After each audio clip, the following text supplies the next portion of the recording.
Meus irmãos, graça e paz, boa noite. Glória a Deus, queridos. É muito bom estarmos aqui reunidos para mais uma vez nós meditarmos na palavra de Deus e nos alegrarmos com a sua presença. Queridos, o pastor Antônio Gilberto, que é um dos grandes, ou era, saudosa memória, um dos grandes teólogos das Assembleias de Deus, ele dizia que a Bíblia Sagrada é o livro mais extraordinário do mundo. Ela é um livro cujo autor é o próprio Deus. O seu intérprete real é o Espírito Santo. E a sua mensagem central é o Senhor Jesus.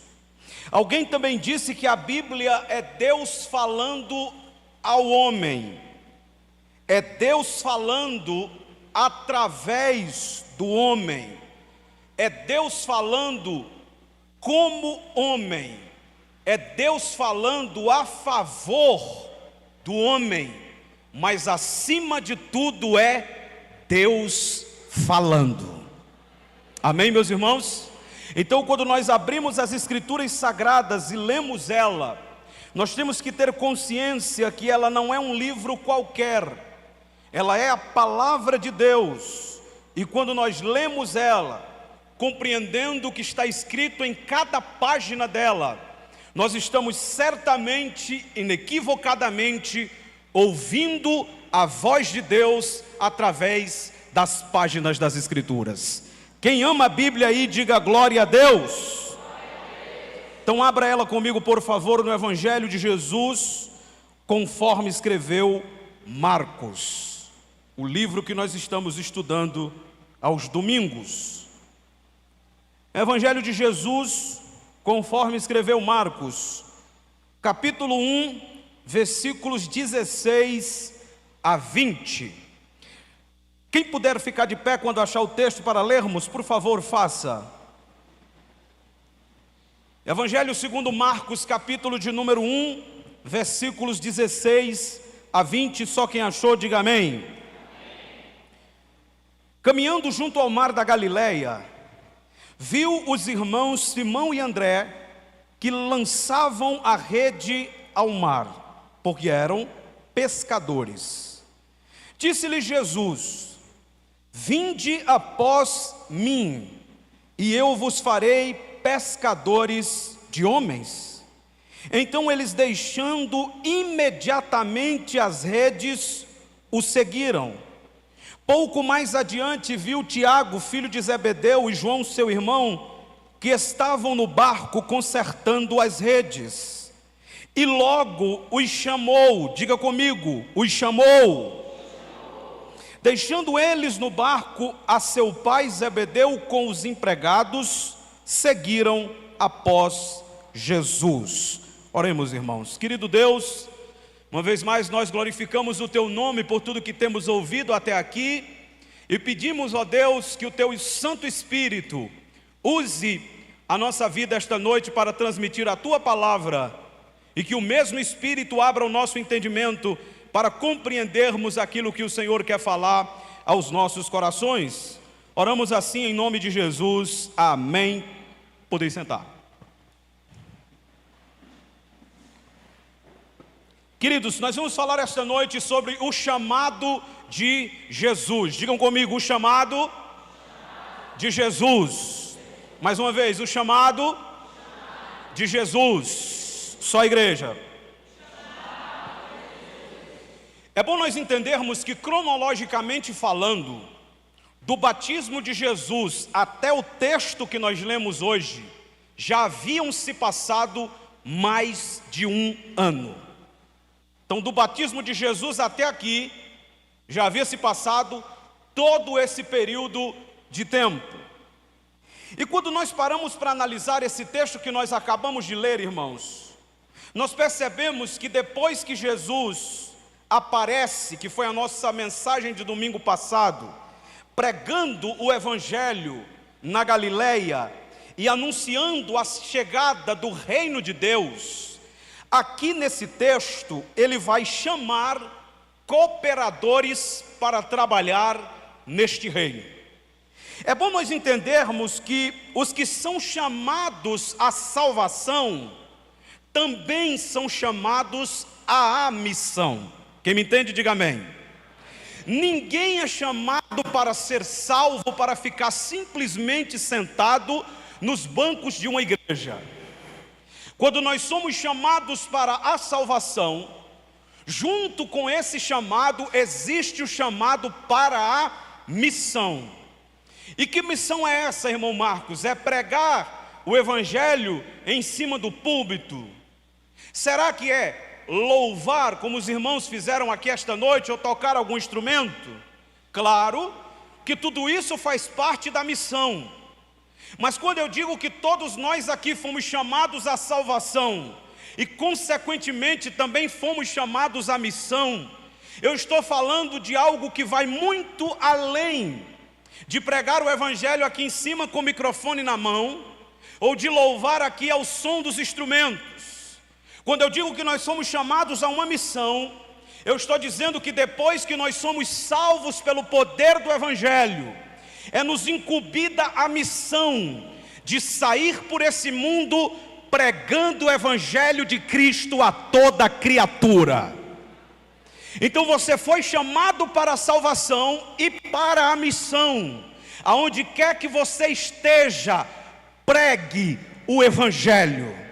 Compartilhe com os outros a maravilha do evangelho que te salvou e não se preocupe com nada, porque Paulo diz em Romanos 1,16 que o evangelho é o poder de Deus para a salvação de todo aquele que nele crê.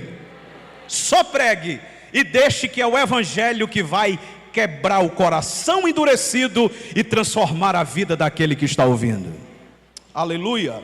Então, queridos, nós devemos analisar também que quando nós estudamos os 4 evangelhos, nós percebemos que o chamado de Jesus aos seus discípulos, ele possui 3 características, e ele acontece em 3 ocasiões. Primeiro, o chamado de Jesus é em primeiro lugar um chamado à salvação. Por exemplo, este chamado acontece em João capítulo 1, versículo 35 a 42, que não vamos ler para ganhar tempo. Ali, Jesus chamou André e Pedro, e estes, outrora, eram seguidores de João Batista. E quando eles viram Jesus passando, o próprio João Batista disse: ali está ele, eis o Cordeiro de Deus que tira o pecado do mundo, sigam a ele. E esses discípulos começaram a seguir Jesus, e ali, seguindo Jesus, eles foram salvos. Mas eles ainda voltaram para o seu serviço de pescadores. Este ali era o primeiro chamado. O segundo chamado de Jesus é o chamado para o discipulado. E esse chamado para o discipulado está exatamente aqui no texto que nós acabamos de ler. Neste chamado, Jesus iria treinar os seus discípulos e fazer daqueles pescadores de peixes à beira do mar da Galileia pescadores de homens pela pregação do evangelho.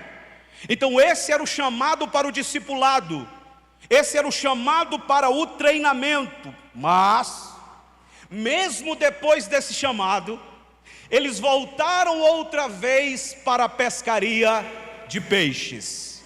E é aí então que quando Pedro e os demais estão lançando as redes, durante toda a noite em Lucas capítulo 5, a Bíblia diz que eles não pegam absolutamente nada. Porque quem não obedece o chamado de Cristo não prospera em lugar nenhum. Quem me entende, diga amém. Preste bem atenção. Foram chamados à salvação, continuaram com o serviço de pescaria. Foram chamados ao discipulado, continuaram com o serviço de pescaria, mas não pegaram nada. E a Bíblia diz em Lucas capítulo 5 que Jesus vai até o barco de Pedro. E Jesus diz: afasta o teu barco para um pouco mais distante da praia. e Pedro afastou. Jesus sentou no barco de Pedro e começou a fazer um culto e a pregar a palavra de Deus ali na beira do mar da Galileia. E enquanto Jesus pregava, a multidão se admirava com a sua palavra. Os discípulos que não tinham pescado nada já estavam admirados e felizes com a pregação de Jesus. Mas ao término daquela mensagem, Jesus olhou para os seus discípulos e disse: agora, vocês vão entrar no barco novamente, vocês vão para o meio do mar, e vocês vão lançar a rede do lado direito. E aí Pedro diz: Senhor, o Senhor entende muito sobre reino de Deus, mas de pescaria eu entendo. Nós trabalhamos a noite toda e não pegamos nada. A rede é pesada, nós estamos cansados, não é hora de pescar, águas profundas é difícil pegar peixe. Aí de repente um lampejo de fé brilha no coração de Pedro. Aí ele diz assim: mas tem uma coisa, sobre a tua palavra eu lançarei a rede. Oh, glória a Deus! Pedro está dizendo, humanamente falando e na estratégia da pescaria, não há possibilidade de pegar nada, mas eu creio no poder da tua palavra, e pela tua palavra eu irei. Irmão, deixe-me aplicar aqui já de antemão. Pode ser que esteja dando tudo errado na sua vida. Pode ser que você já se esforçou o máximo que você podia, e nesta noite você chega numa igreja como esta, e o pregador diz que a palavra de Deus tem poder, e você fica pensando, mas será que vai ou não vai?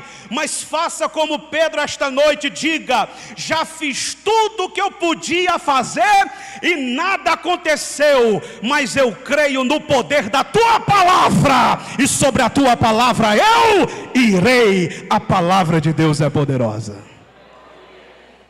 E ele vai, exatamente como Jesus mandou. Lançou a rede, e pescaram tanto peixe, irmão, que diz a Bíblia que eles tiveram que chamar os outros barquinhos para ajudar, outros pescadores para ajudar. Aí quando Pedro viu isso, ele disse: rapaz, eu não falo nada mesmo não. Aí ele se jogou aos pés de Jesus e disse: mestre, ausenta-te de mim, porque eu sou um homem pecador, não vale a pena investir na minha vida. Aí Jesus chama de novo e diz: Pedro, segue-me, porque eu vou fazer de você um pescador de homens. Sabe o que é que Jesus está dizendo? Pedro, você desistiu de mim, Pedro, mas eu não desisto daqueles que eu chamei. Eita, irmão, quem pode dar um glória a Deus aí, irmão? Quantas vezes nós já desistimos, quantas vezes as pessoas já desistiram de nós, mas aquele que nos chama olha para nós e diz: eu não desisti de você. Oh, glória a Deus, aleluia.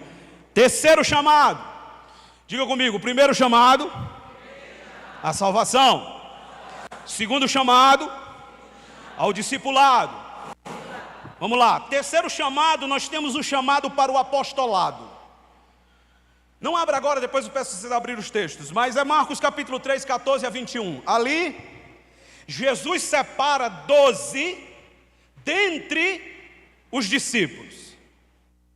E a esses 12, Jesus vai dar poder e autoridade sobre os demônios, e poder para orar e os enfermos serem curados. E ali claramente nós temos o chamado para o apostolado. Jesus chama eles para serem apóstolos. Então prestem bem atenção. Nós temos aqui claramente 3 chamados: o chamado para a salvação, o chamado para o discipulado e o chamado para o apostolado. Quem me entendeu, diga amém até aqui. Mas quando nós analisamos as Sagradas Escrituras, irmãos, nós vamos observar que Deus é um Deus que chama homens e mulheres para uma missão. E as pessoas que Deus chama são pessoas que aos nossos olhos são improváveis. E talvez nenhum de nós chamaríamos esse tipo de pessoa para uma missão que nós estivéssemos querendo realizar. Mas Deus chama. E Deus também chama em lugares improváveis. Quando, por exemplo, nós abrimos a Bíblia em Êxodo capítulo 3, a Bíblia diz que Moisés está cuidando das ovelhas de Jetro, seu sogro. E no meio daquele deserto escaldante, ele vê que há uma sarça no meio do deserto, e aquela sarça está pegando fogo, e aquela sarça não se queima. E curioso que era Moisés, como eu também sou, ele disse: eu vou me aproximar daquela sarça que está ardendo em chamas, mas não se consome, porque eu quero ver o que está acontecendo ali. E quando ele apressa o passo para ir em direção àquela sarça, a voz de Deus brada e chama ele pelo nome: Moisés, Moisés, tire as sandálias dos seus pés, porque o lugar que você está é terra santa. Agora preste atenção, Deus chamou Moisés pelo nome, porque o Deus que te chama te conhece pelo nome. Ele sabe quem você é, Ele sabe onde você mora, Ele sabe o que você está enfrentando. E quando Ele chama, Ele te chama pelo nome, para mostrar que Ele te conhece. Abra a Bíblia, vamos lá. Êxodo capítulo 3. Glória a Deus. Aleluia. Glória a Deus. Êxodo capítulo 3, só o verso 4, porque eu quero lhe mostrar aí o chamado, só para você ver. 3:4, vendo o Senhor que ele se voltava para ver, Deus do meio da sarça, diga forte, mais forte, chamou. No deserto, no meio da sarça, em um lugar totalmente desprovido de vida, Deus chamou Moisés. Ei, meu irmão, não importa o lugar, não importa a circunstância, não importa o momento, quando Ele quer te chamar, Ele te chama pelo nome aonde você estiver. Aleluia. Tem gente que diz: talvez se eu estivesse numa grande capital, Deus me chamava. Talvez se eu estivesse dentro de uma igreja maior, Deus me chamava. Talvez se eu estivesse dentro de uma igreja que tivesse mais relevância, Deus me chamava. Ei, Deus não precisa de mídia para chamar o homem. Ele chama você dentro do seu quarto, sem ninguém ver. Chama pelo nome e diz: eu tenho uma missão para você.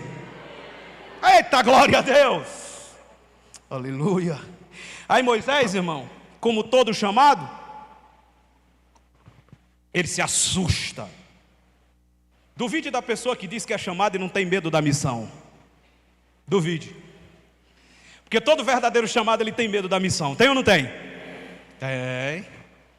Moisés chegou logo para Deus, capítulo 4, vira a página da tua Bíblia, versículo 10 de Êxodo. Então disse Moisés ao Senhor: Senhor, eu nunca fui eloquente, nem outrora nem depois que falaste ao teu servo, porque eu sou um homem pesado de boca e pesado de língua. Nota de rodapé: Moisés não era gago. Pare de dizer isso se você diz. Pesado de língua aqui no hebraico é alguém que não sabe falar diante de um rei, porque ele seria enviado à presença de quem? Diga, Faraó. Ele está dizendo: eu não sei usar a linguagem correta diante de um rei. Eu sou pesado de boca, eu sou pesado de língua. Mas olha a resposta de Deus, verso 11. Respondeu o Senhor: Moisés, quem fez a boca do homem, Moisés? Eita, irmãos, Moisés está dizendo: eu sou pesado de boca, eu não sou eloquente. Em outras palavras, eu não sei falar. Aí Deus está dizendo: Moisés, eu fiz a boca do homem, e se eu fiz a boca do homem, eu sou capaz de fazer ela falar. Entenda de uma vez por todas esta noite: quando Deus lhe chama, não é você. Quando Deus lhe chama, é Ele através de você. Vale um glória a Deus mais forte. Aí no verso 12 Deus diz: vai, pois, agora, e eu serei com a tua... tu diz forte, irmão: eu serei com a tua boca. Sabe o que Deus está dizendo? Vai, Moisés, não tenha medo, porque quando você for, você não vai sozinho não, eu vou com você, eu serei com a tua boca, e eu vou ensinar o que você tem que falar. Eita, glória a Deus! Abra a sua boca, e Deus falará através de você. Irmão, esse é o chamado. Segundo lugar, analisando a Bíblia, nós descobrimos que Deus chama pessoas e os vocaciona para uma missão antes mesmo desta pessoa nascer. Quando nós analisamos, por exemplo, Jeremias capítulo 1, versículo 5. Jeremias 1 e 5. Olha o que Deus diz ao profeta: antes que eu te formasse, aonde? No ventre da tua mãe. Note, não foi no ventre, foi antes do ventre. Você percebeu? Então ele não tinha nem nascido ainda.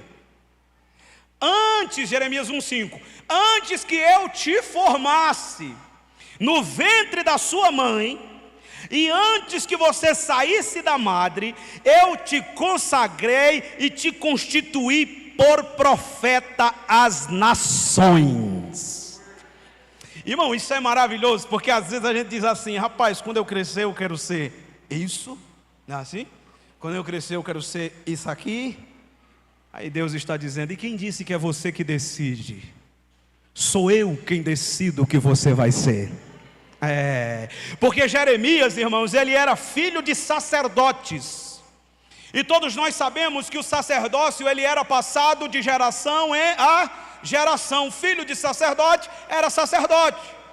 Então todo mundo dizia: eita, esse menino quando tiver maior vai ser um sacerdote, porque a família é família de sacerdote. Mas Deus chega no versículo 5, muda tudo e diz assim: ei, antes que você nascesse, antes que eu formasse você,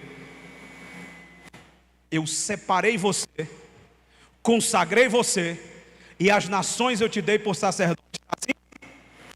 Não, as nações eu te dei pelo quê? Profeta. Não preste atenção no microfone não, preste atenção na Bíblia. E as nações eu te dei por profeta. Nasceu no ambiente de sacerdote, era filho de sacerdote, todo mundo dizia: vai ser sacerdote, mas Deus disse: vai ser o que eu quiser, e eu quero que seja profeta. E quando Deus quer, irmão, Ele movimenta céus e terra, mas você será aquilo que Ele te chamou para ser, ô glória.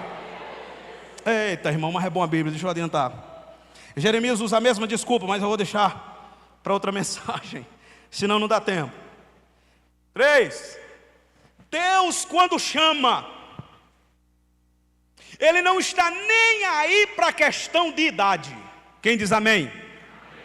Deus chama velho. Chama ou não chama, irmão? Chama ou não chama? Chama. Deus chama velho, Deus chama jovem, Deus chama criança. Chama ou não chama? E eu vou lhe mostrar na Bíblia agora. Obrigado, irmão. Vou lhe mostrar na Bíblia agora Deus chamando uma criança, um adolescente. E quando Deus chamou essa criança, pré-adolescente, esse adolescente, como queira, ele era tão imaturo que ele não sabia ainda discernir a voz de Deus. Ei, irmão, olha como Deus faz. Tinha gente lá que já tinha mais experiência do que ele. Tinha gente lá que já tinha mais título do que ele. Tinha gente lá que tinha mais cabedal do que ele. Mas ninguém era como ele.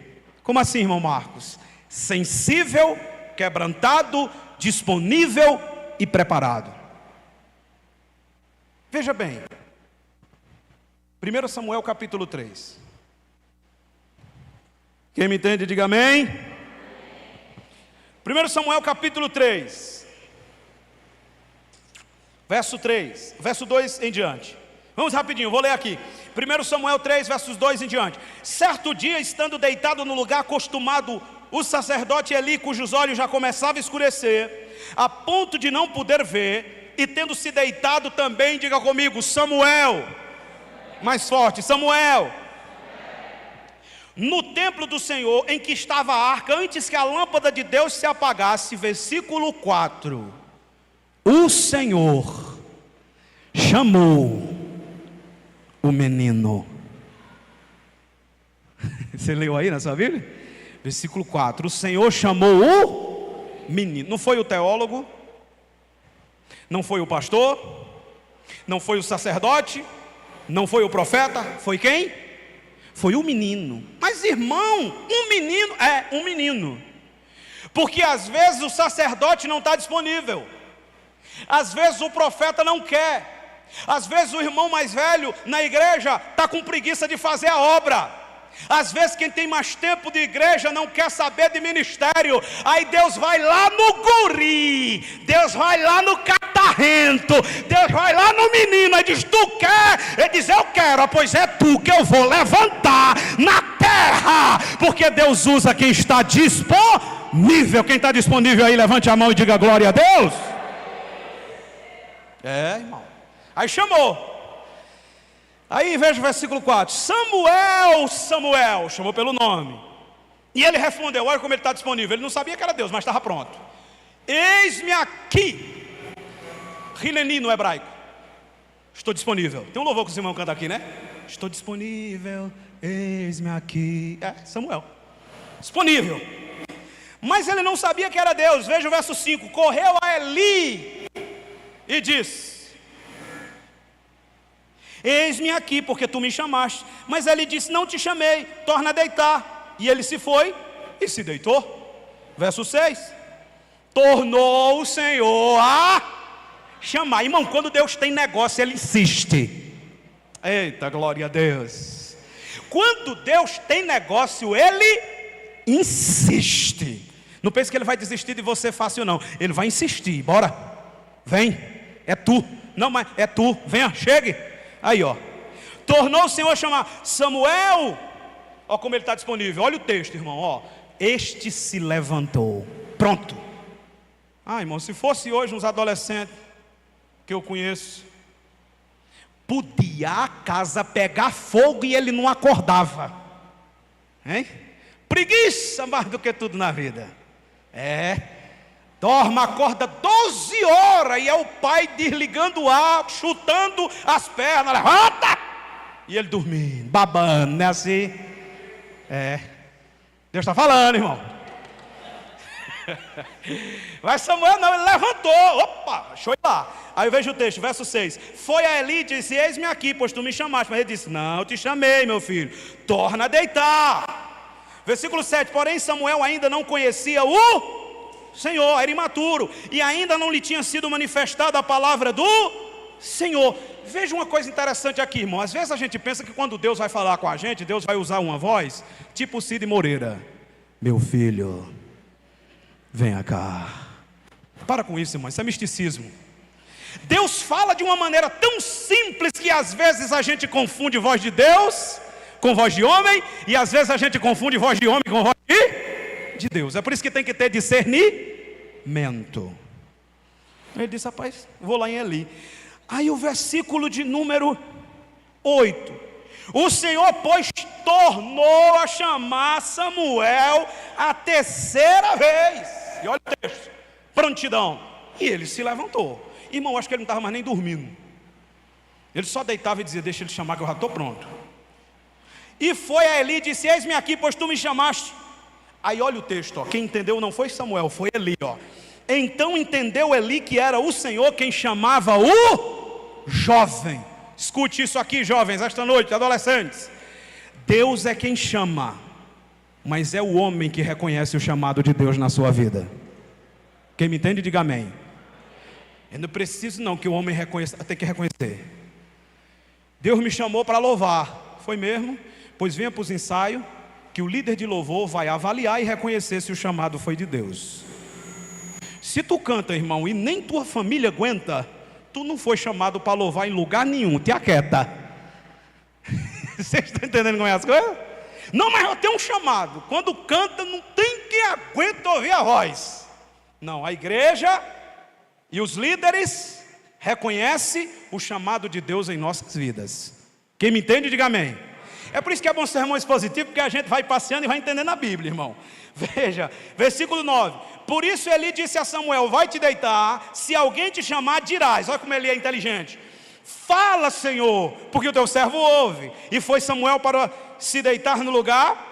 Então, verso 10, veio o Senhor, ali esteve e chamou como das outras vezes: Samuel, Samuel. E este respondeu: fala, Senhor, porque o teu servo ouve. Glória a Deus. Aí, irmão, veja o versículo de número 11. Disse o Senhor a Samuel: eis que eu vou fazer uma coisa em Israel, a qual todo o povo que ouvir lhe tinirão ambos os ouvidos. Irmão, Deus poderia falar com qualquer um, até com o próprio Eli, mas a casa de Eli estava uma bagunça só, a casa de Eli estava um desmantelo só, os filhos de Eli estavam raparigando, Eli não repreendia seus filhos, era um cabaré a casa de Eli, literalmente falando. Aí Deus vai falar com quem? Vai falar com um menino consagrado, com um menino santo, com um menino disponível. Ele podia até não ter maturidade ainda, mas ele tinha vida no altar de Deus. É esses que Deus chama. Agora olha comigo o verso 19. Crescia Samuel e o Senhor era com ele, e nenhuma de todas as suas palavras deixou cair em terra. Note o 20. Todo Israel, desde Dan até Berseba, reconheceu que Samuel estava confirmado como profeta do Senhor. É aqui que a gente aprende. Foi Deus que chamou? Sim ou não? Mas quem foi que reconheceu? O povo. Vocês estão entendendo como é as coisas?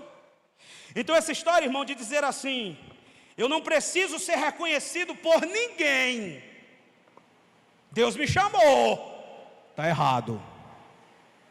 Você e eu, se temos um chamado, tem que ser reconhecido pela igreja de Deus na terra. Quem me entende, diga amém. E eu vou lhe mostrar na Bíblia. Você acha que Deus chamou Paulo, o apóstolo, sim ou não? Sim, ele foi chamado lá no ventre da sua mãe, diz Gálatas. Mas veja, ele teve que ser reconhecido pela igreja. Irmão Marcos, abra a Bíblia. Atos capítulo 9. Irmão, é bom é a Bíblia, irmão. Eita, quem ama a Bíblia aí, diga amém.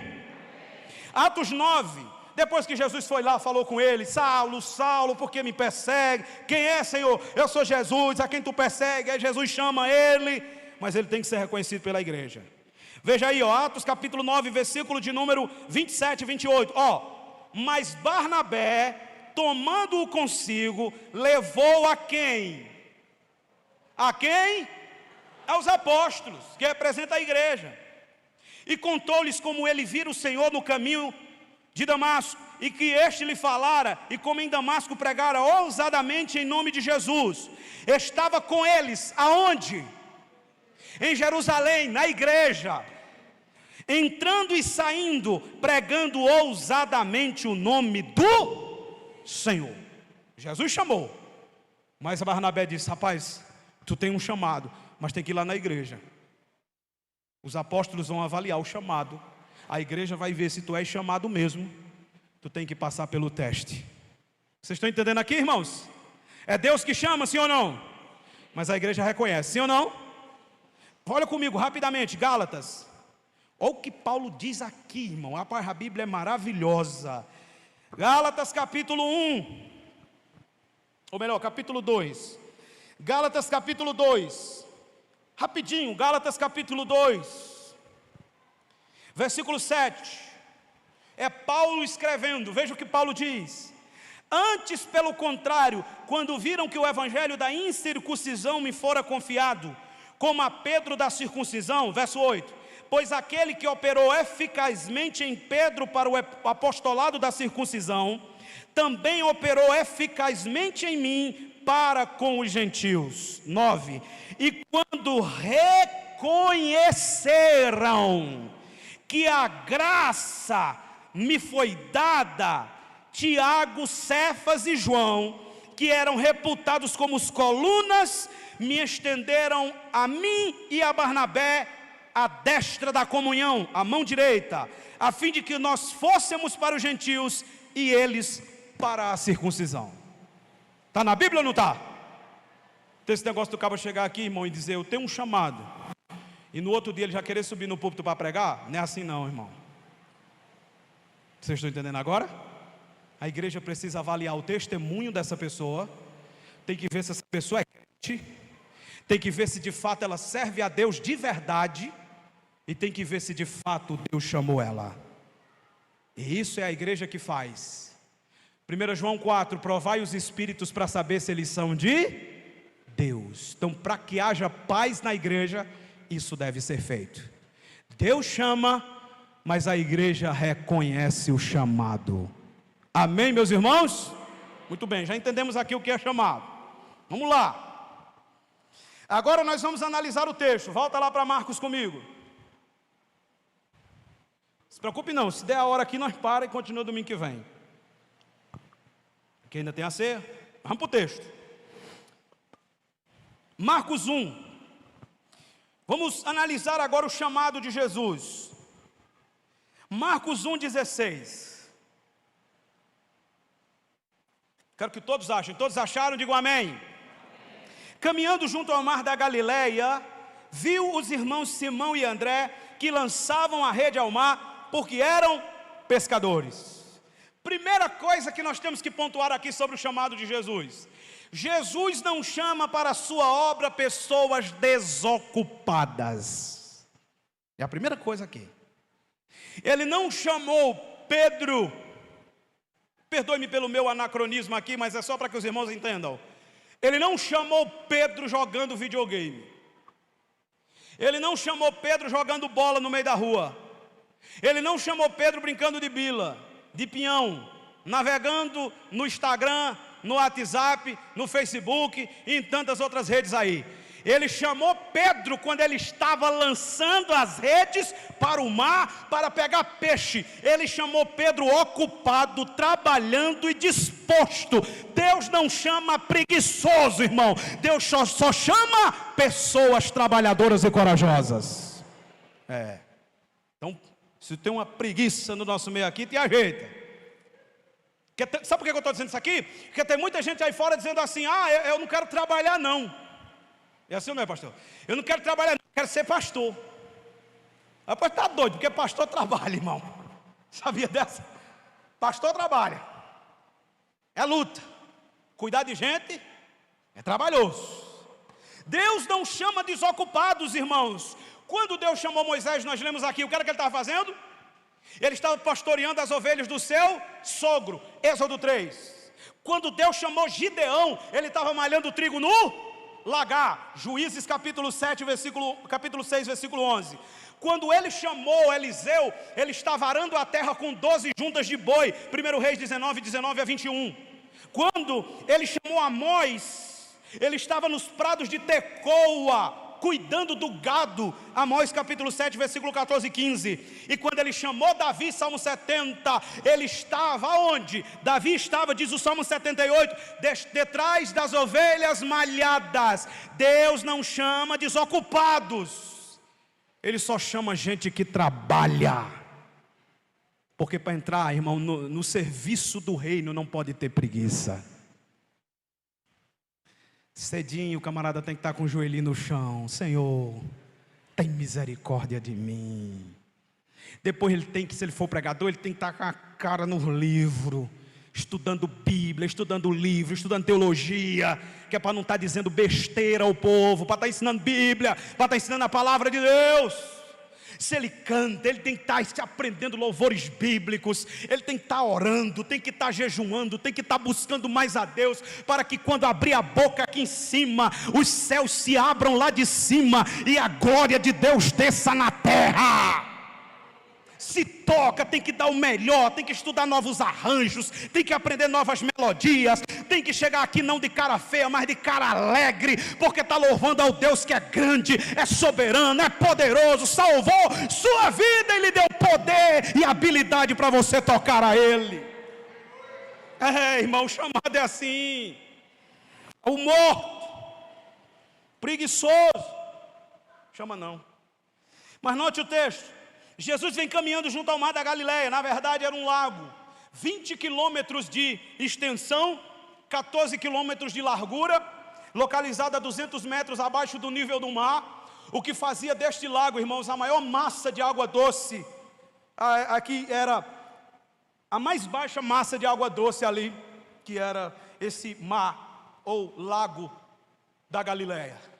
Quando nós olhamos a Bíblia, este lago também é conhecido como o Mar de Quinerete, em Números 34:11. Ele também é conhecido como o Lago de Genesaré, em Lucas capítulo 5, versículo 1. E ele também é conhecido como o Mar de Tiberíades, em João 6:1. Então todas as vezes que você estiver lendo sobre o Mar da Galileia, pensa nisso, era um grande lago, é porque era muito grande. Aí eles chamavam um apelido, dizendo que era um mar. E este mar aqui, irmãos, é o palco de grandes coisas de Jesus. Foi neste mar da Galileia que Jesus pregou o sermão no barco de Pedro. Foi nesse mar da Galileia que Jesus chamou os discípulos para serem treinados. E foi nesse mar da Galileia que Jesus veio caminhando por cima das águas e acalmou a tempestade, dizendo: mar, aquieta-te, vento, acalma-te. Este mar era um palco das manifestações poderosas de Jesus. É aqui. Aí Jesus chama. Agora note bem, o texto que nós lemos diz que ele viu os irmãos Simão e André que lançavam a rede ao mar, porque eram pescadores. Diga comigo, ele viu. Mais forte, ele viu. Irmão Flávio Josefo, importante historiador da história da igreja, ele diz que aqui nessa época circulava cerca de 330 barcos de pesca, cada um geralmente com 2 pescadores. Eram muitos pescadores que tinham aqui. Era uma multidão de pessoas que estavam ali lançando rede. Mas a Bíblia diz que Jesus olhou, irmão. Eita, glória a Deus. E quando Ele olha, o olhar dele é penetrante. O olhar dele é selecionador. Ele olha e no meio dos 330, ele avista 2 e depois mais 2, porque o texto diz no verso 19 e 20, que mais adiante ele viu João e ele viu Tiago. Era 330 barcos cheios de pescadores. Mas ele olhou no meio daquela multidão de pescadores e viu 4, e chamou 4. Sabe o que é que eu quero dizer para você aqui esta noite? É que não importa quantos tenham, não importa quantas pessoas estejam necessitadas, não importa a quantidade de gente mais capaz do que você, quando Ele te vê, Ele te escolhe no meio da multidão. Eita, agora deixa eu aplicar. Irmão, o concurso, irmão, só tem 5 vagas. Eita, irmãos, só 5, irmão, e inscrito tem mais de 3.000. Se Ele quiser que você entre, Ele te vê, te chama, e a vaga é tua, e não tem quem tome. Vocês não crêem não, irmão? Pô, eu creio, irmão.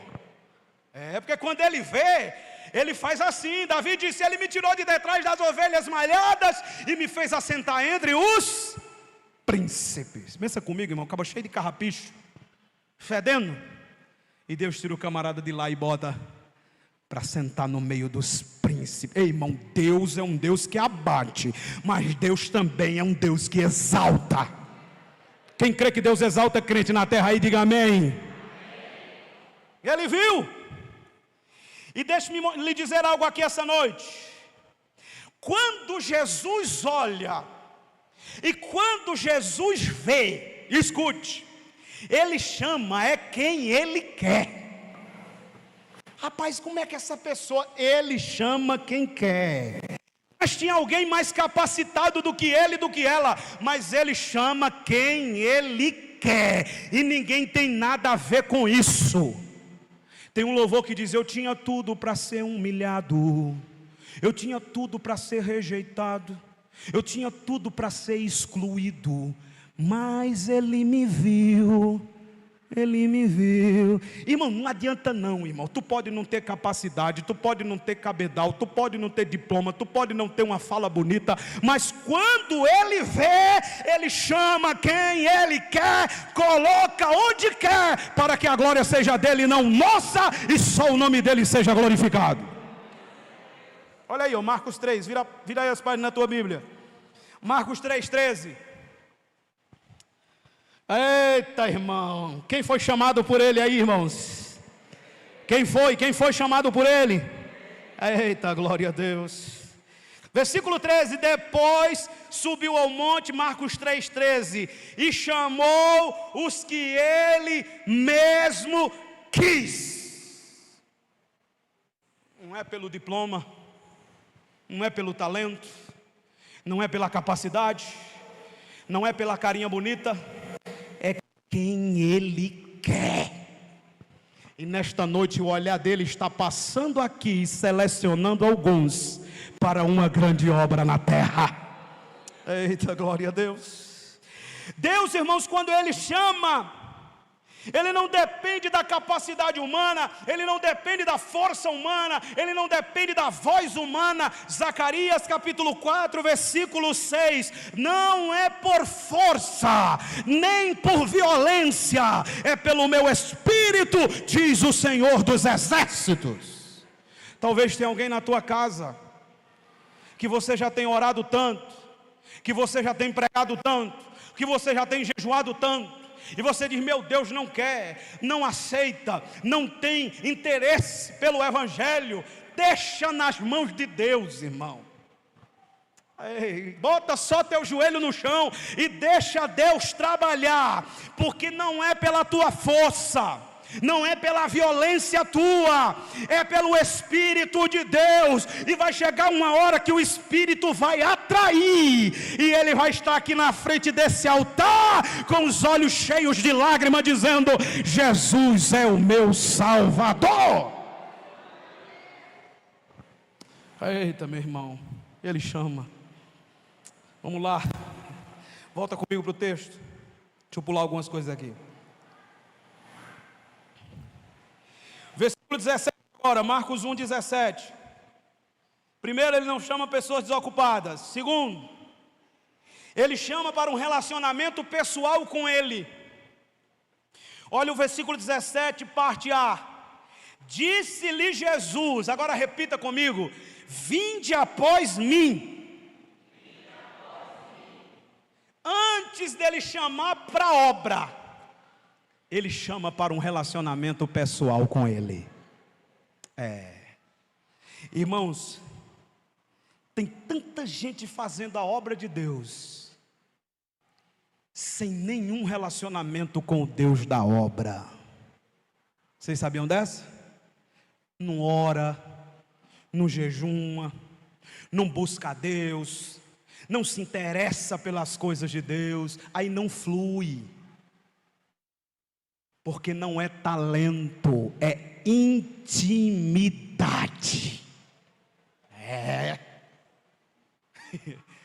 Irmão, não é adoradores talentosos, é adoradores quebrantados. É relacionamento, irmão. Primeiro Ele diz: vinde após mim, vinde aqui, ó, para mim, porque primeiro tem que ter relacionamento comigo, para depois fazer a obra, porque a obra que é feita sem relacionamento com Jesus é obra humana, mas quando a gente faz desfrutando de um relacionamento com Cristo, a gente ora, Deus trabalha. Relacionamento. Vou lhe mostrar um camarada. Abra aí rapidinho, Daniel. Daniel vai nos dar o segredo aqui, ó, para a busca da intimidade. Se ficar difícil de achar, você me escuta. Daniel capítulo 9, versículo 2. No primeiro ano do seu reinado, eu, Daniel, olha o que está escrito na Bíblia, entendi pelos livros que o número de anos de que falara o Senhor ao profeta Jeremias, que haviam de durar as assolações de Jerusalém, era de 70 anos. Voltei o meu rosto ao Senhor Deus, para o buscar com oração, súplica, com jejum, pano de saco e cinza. Está aqui o caminho, irmão, do relacionamento. Daniel mostra aqui, ó. Diga comigo: estudo da palavra, oração, jejum, quebrantamento. Quer ter relacionamento com Ele? Ó, 4 coisas: estude a Bíblia, ore, jejue e seja uma pessoa quebrantada diante de Deus. Aí sabe o que é que Deus vai dizer para você? O que está no capítulo 10. Capítulo 10 de Daniel, versículo 11. E ele me disse: Daniel, homem muito amado. Eita, irmão, isso é relacionamento. Quando você estuda a Bíblia, quando você ora, quando você jejua, quando você se quebranta, Deus olha para você, te chama e diz: vem para cá, amado meu, amada minha, chega, porque eu quero ter um relacionamento com você. É mais que ações. Diga comigo: é mais que ações. Está fraco? É mais que ações. É relacionamento. É, irmão. O que nós vamos fazer aqui hoje, daqui a pouquinho, é relacionamento. Ceia. É quebrantamento. É. Hoje a gente está olhando muito talento. É bom talento, mas sem relacionamento, talento não serve para nada. O mundo está cheio de talento, mas sem relacionamento. Se esta igreja, já temos, graças a Deus, mas se esta igreja buscar um relacionamento mais profundo com Deus, irmãos, cultos como esse aqui serão muito mais extraordinários do que esse. É a gente abrindo a boca aqui e o céu abrindo lá em cima, e Deus derramando graça, glória e poder. Relacionamento. Vinde a mim. Olha aí. Mas só vai quem, irmão? Mas só vai quem tem sede. João capítulo 7, versículo 37, Jesus diz assim: vinde a mim, todo aquele que tem sede, vem a mim e beba. Quem crê em mim, como diz a Escritura, rios de água viva correrão do seu ventre. Sabe o que Jesus está dizendo? Venha. Mas a classe de pessoas que vai é quem quer relacionamento. E quem quer relacionamento tem sede. Como a costa brama pelas correntes das águas, assim a minha alma suspira por ti, ó Deus. Relacionamento. Irmão, e o que é que eu ganho com relacionamento? Olha aí o Salmo 25, irmão. Rapidinho. Salmo 25. Salmo 25, versículo de número 14. Olha aí, quem busca relacionamento, ó. Salmo 25, versículo 14. Eita, glória a Deus. A intimidade do Senhor é para os que o temem, aos quais Ele dará a conhecer a sua aliança. Tem uma versão que diz: o segredo do Senhor. Quem tem o segredo aí? Vai para a sala da intimidade, irmão, porque só lá é que Deus vai revelar segredos a você que ninguém sabe. Quem quer ver? Quem quer saber dos segredos de Deus? Intimidade. Eita, irmão, é bom demais a Bíblia. Intimidade. Mas antes dele nos mandar para o campo missionário, Ele nos chama para Ele. Lucas 6, 13, se você não quiser abrir, eu cito daqui. Mas Lucas 6, 13 está claramente no texto. O evangelista Lucas, ele diz: e quando amanheceu, Jesus chamou a si os seus discípulos. Chamou para Ele. Primeiro a gente tem que reclinar a cabeça no peito do mestre, para depois levantar e pregar, para depois abrir a boca e cantar, para depois pegar as mãos e tocar. Primeiro tem que ir lá na sala da intimidade. Mateus 6 e 6. Tu, quando orares, entra no teu quarto, fecha a tua porta, ora em secreto, e teu pai que vê em secreto te recompensará. Vai lá, irmão, essa noite, porque culto só faz sentido se você praticar o que é pregado. Esta noite, antes de você dormir, fecha a portinha do quarto na madrugada, bota teu joelho lá e diz: Senhor, tu tens segredo para quem é íntimo, eu quero os teus segredos, Senhor. Mostra-me o teu segredo. Moisés diz: Senhor, mostra-me a tua glória. Olha o pedido de Moisés: não quero fama, não quero dinheiro, não quero posse, não quero carro, eu quero ver a tua glória. Ei, se a igreja pensasse assim. Quando eu digo a igreja, estou falando de vocês não, eu sei que vocês pensam, estou falando da igreja de modo geral. Volta para Marcos 1. Vamos lá, 17 ainda, estamos quase concluindo. Marcos 1,17. Disse-lhe Jesus: vinde após mim, eu vos farei, diga comigo, pescadores de homens. Note, você não leu no texto: vinde após mim e sejam pescadores de homens. Foi assim que você leu? Não. Vinde após mim e eu vos farei pescador de homens. Porque não é a gente que faz por conta própria, é Jesus que nos capacita. João 15,5. Sem mim nada podereis fazer. Venham e eu vou ensinar vocês a pescar. Não peixe, não tucunaré, não piaba, não tilápia. Eu vou ensinar vocês a pescar pessoas para o meu reino. Vocês ainda vão ser pescadores, mas não mais de peixe.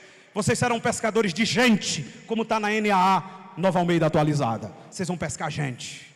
Ô irmão, isso aqui é bonito demais. Na missão da pescaria, escute isso aqui, de pessoas para o reino de Deus, não se preocupe com nada, apenas pregue. Pregue a toda criatura, lança a tua rede do evangelho para todo tipo de pessoa, porque no final quem vai fazer a seleção é Ele. Abre, irmão, rapidinho, Mateus capítulo 13, vai, Mateus 13, Mateus capítulo 13, versículo 47, eu vou ler aqui rapidinho. O reino dos céus é ainda semelhante a uma rede, que lançada ao mar, recolhe peixes de toda espécie. Irmão, prega para todo mundo, toda espécie de gente. Macumbeiro, feiticeiro, drogado, desgraçado, prostituta, prega. Alcoólatra, prega. Lança a rede. E deixa que no final ele vai selecionar. Olha aí, versículo 48. E quando já está cheia, os pescadores arrastam para a praia, e assentados começam a escolher os bons para os cestos, e os ruins eles deitam fora. 49. Assim será na consumação dos séculos. Sairão os anjos e separarão os maus dentre os bons. Escute, a rede foi lançada, pegou todo tipo de espécie, sim ou não? Sim. Toda a espécie agora está aqui, pescada. Mas todos prestam? Não. Então não busque perfeição dentro da igreja não, meu irmão, que aqui tem peixe bom, mas tem peixe ruim. Tem uns que é espada, fura que só nas costas, quando sai furando tuas costas, peixe espada. Tubarão, qualquer coisa, ele morde tu todinho. Tem ou não tem? Os tubarãozão. Peixe elétrico, se tu chegar perto, tu leva um choque. Tem, irmão, porque aqui ninguém é perfeito. Tem peixe bom e tem peixe ruim, mas não é você que diz que o peixe é bom e ruim. Você só prega. No final é os anjos de Deus que vai dizer: sai piranha. Tem piranha, não tem? Tem um bocado. Sai piranha, sai tubarão, sai enguia, sai peixe elétrico. E só vai ficar quem? Só vai ficar os bons. Não porque são bons por essência, porque todos são maus por natureza, mas porque Deus é bom, salvou eles, santificou, justificou e escolheu eles. Porque Jesus disse: muitos são chamados, poucos são escolhidos. Note bem aqui, ó. Porque ele diz, Marcos 1,17: eu farei de vocês pescadores de homens. Aqui eu gosto, irmão. Aqui é rápido, fica comigo. Aqui é rápido. Tipos de pescadores. Aí tem irmão que pesca aqui, tem Lucas, tem outros irmãos aqui que pesca. Pescador de anzol, paciente, não é assim? É aquele irmãozinho que evangeliza um a um. Ele está na escola, ele fica só com um ali. Ei, aceita Jesus como Salvador. Ele é paciente. É o pescador de quê, irmão? De anzol. Sozinho, um a um, evangelismo pessoal. Mas tem um pescador de quê? De rede. Que é aquela que faz o arrastão. Você pega dois do lado, dois do outro, o açude desenrasa, né, assim, e eles vão arrastando. Irmão, pega tudo. Aí é o pescador de rede. É o pregador de quê? Multidões. Mas tem também um pescador de tarrafa. Sabe o que é tarrafa? Vocês não sabem, sabe? Tarrafa? O pescador bota aqui na boca, né, assim, joga a bichona. Aí ela se abre no meio do lago e cai. É o pescador de montim. É aquele que prega para um grupo mais pequeno. É vocês aí durante a semana, hein? Grupos de conexão, não é assim? É o pescador de montim. Tem um pescador de porrete. Já viram isso? O peixe está lá dormindo, irmão. Ele pula com um pedaço de pau desse tamanho. E bem. Aí é aquele que quando sobe para pregar, ele prega aquela mensagem que bagaça com todo mundo. Pescador de porrete. Mas tem um que eu gosto. Pescador de águas profundas. Esse aqui é o que pesca com arpão. Já viram pescaria de arpão? O cabo mergulha nas profundezas do mar com um bicho que parece um revólver. E ele atira e ele sai e visga o peixe. Mas ele tem que mergulhar profundo. Aqui é o camarada que evangeliza ateu, que estuda, evangeliza gente que não conhece Deus, mas que tem um conhecimento intelectual lá fora. Aí quem é profundo nas escrituras pega esse tipo de peixe. Não critique o método de ninguém, deixa ele pescar. Deus usa cada um do jeito que quer. E se tu é pescador de anzol, não vai pegar com arpão que não dá certo. Fica no teu campo. Cada um fique na posição com a qual foi chamado por Deus. Deus te usa do jeito que tu é, irmão. Fica ali. Faz a tua obra. Agora vamos concluir. Versículo 18 a 20, rapidinho. Então eles deixaram imediatamente as redes e seguiram. Pouco adiante viu Tiago, filho de Zebedeu, e João seu irmão, que estavam no barco consertando as redes. E logo os chamou, deixando eles no barco. Seu pai Zebedeu, com os empregados, seguiram a Jesus. Quarto e último lugar. O chamado de Jesus exige urgência. Urgência. Não dá para ficar adiando não, meu filho. Minha filha, você não é dona da sua vida não. Pode ser que depois seja tarde demais. Se Ele está lhe chamando nesta noite, largue tudo, deixe tudo e vá para Ele, porque o que Ele tem para você é muito melhor do que aquilo que você vai deixar para trás. Jesus é melhor. Eles deixaram tudo, irmão, e disseram: bora, agora eu quero é Jesus. Irmão, carregar a cruz de Jesus do chamado é sofrimento muitas vezes, é lágrima muitas vezes, é dor muitas vezes. Mas não há ninguém que tenha deixado tudo para seguir a Jesus que tenha se arrependido, porque Jesus é o bem mais precioso. Paulo disse: eu era fariseu, eu era da linhagem de Benjamim, hebreu de hebreu, quanto à lei fariseu, segundo a lei perseguidor da igreja, mas eu deixei tudo para trás para ganhar a Cristo. O que é que você tem que deixar esta noite para seguir a Cristo? Eu quero concluir esta noite, irmãos, dizendo que da mesma maneira que Jesus chamou aqueles homens à beira daquele lago, Ele chama você aqui esta noite, na Igreja Batista de Vila Marcela. E Ele tem dois chamados aqui essa noite. Primeiro chamado, Ele te chama para ser salvo e tornar-se um herdeiro do reino do céu. Segundo chamado, Ele te chama para ir e pregar o evangelho a toda criatura. Fique em pé, igreja. O chamado de Deus esta noite está ecoando nestes quatro cantos deste lugar. E a voz dele, irmãos, é poderosa. A voz dele é encantadora, é maravilhosa. E ele está indo mesmo no centro do teu coração, fazendo o que ninguém pode fazer. E ele está dizendo: vinde a mim, todos, independente da raça, independente da cor, independente da conta no banco, independente de qualquer coisa. Vinde todos, os que estão cansados e sobrecarregados, e eu vos aliviarei.